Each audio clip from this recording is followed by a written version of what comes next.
But I'll stop there and let you offer up questions or comments, critiques, or anything, and then we can have a better, more ask the most basic questions. We know we've given you a lot to we said a lot, deal with. So if you want to ask the most basic question about Malcolm X, do so, because we want you to know about Malcolm X. That's the purpose of this tonight.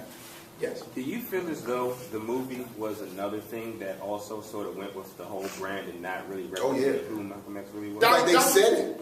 They said, I'm sorry, real quick. At the time, they said, Warner Brothers Studios said very explicitly in the early 1990s, we want to create the X as a brand on par with Batman and The Simpsons.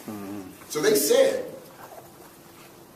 they were very clear, we need to rebrand X. And real quick, what people have to remember is that in the late, particularly in the mid to late 80s, Malcolm had a resurgence within my generation, through hip hop, through new generations being reconnected through the radical hip hop that was being produced at the time that we had access to, unlike today.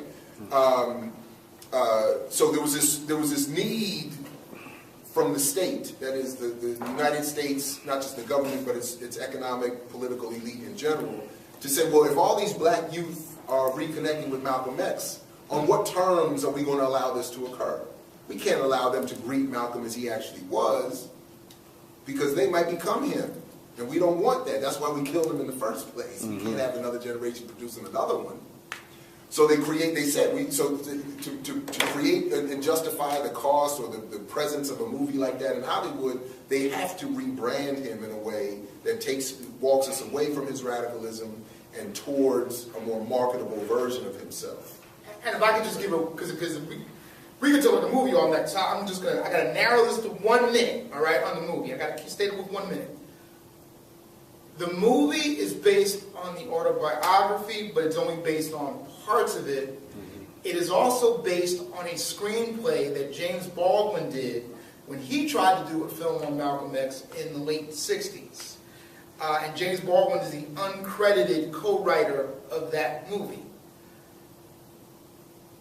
Malcolm X is discussed in a way that Spike Lee decided to discuss in a way that allowed him to get money from Warner Brothers to make the movie. And even with Warner Brothers, there still wasn't enough, so he had to go to Oprah and Bill Cosby and a bunch of people.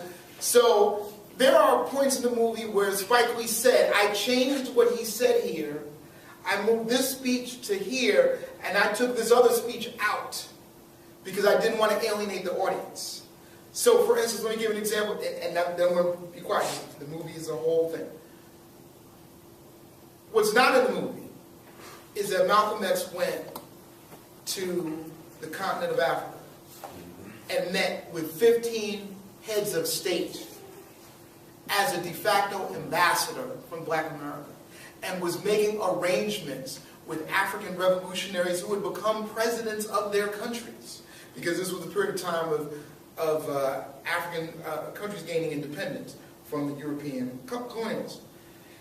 And he had made all these arrangements and produced a document that attacked the United States for white supremacy that was introduced in the Organization of African Unity meeting. None of that is in the movie. Why is that not in the movie? Because they don't want that to be part of the narrative. They want you to think Malcolm X was this guy who found this crazy religion, and then he got out of the crazy religion, and then he was shot tragically before he was able to join the Civil Rights Movement. That's the narrative they've always tried to do. Even down with the autobiography, there are even issues with that, but we don't want to get too deep on that. So the movie is very problematic because it takes an impure document, the autobiography, because see, the autobiography, that's a whole other discussion we could have on what Alex Haley included, what he didn't include, what the publisher wanted, what the publisher didn't want. That's a whole other discussion. So you start with an impure document, and then you make an even more impure movie out of it. If you just watch it, by the way, real quick, if it takes you 90 minutes into the film before you actually see Malcolm as Malcolm X. Right. So there's 90 minutes of the film is all about him as the hustler and the pimp and all that other kind of stuff. But what made him the person that made him relevant to all of us and that makes people want to know who he is is denied much access in the film. It's relegated to the smallest part of the film. So included in what was not included is also what Marable did in his book, which is to erase the guerrilla warfare element.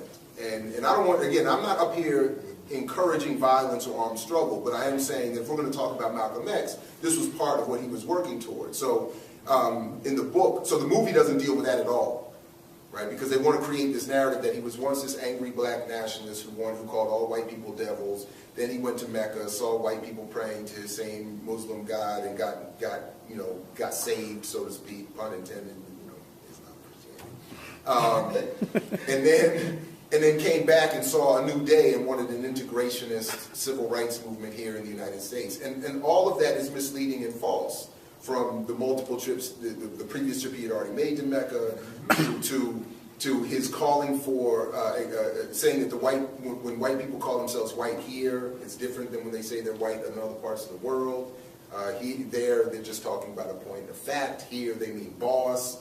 And then, of course, this element of armed struggle.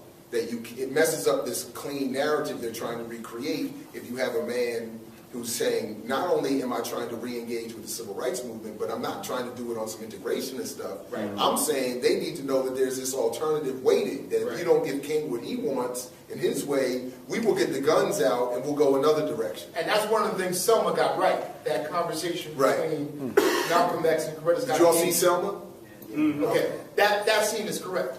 By the way, if you're interested in what Malcolm X did in Africa, there are now new books on that. So you can find them. One is the Diary of Malcolm X, where some scholars printed his diary. He kept the diary while he was in Africa. And so you can read that. So if you're interested in the actual detail on that, that is now available. And then also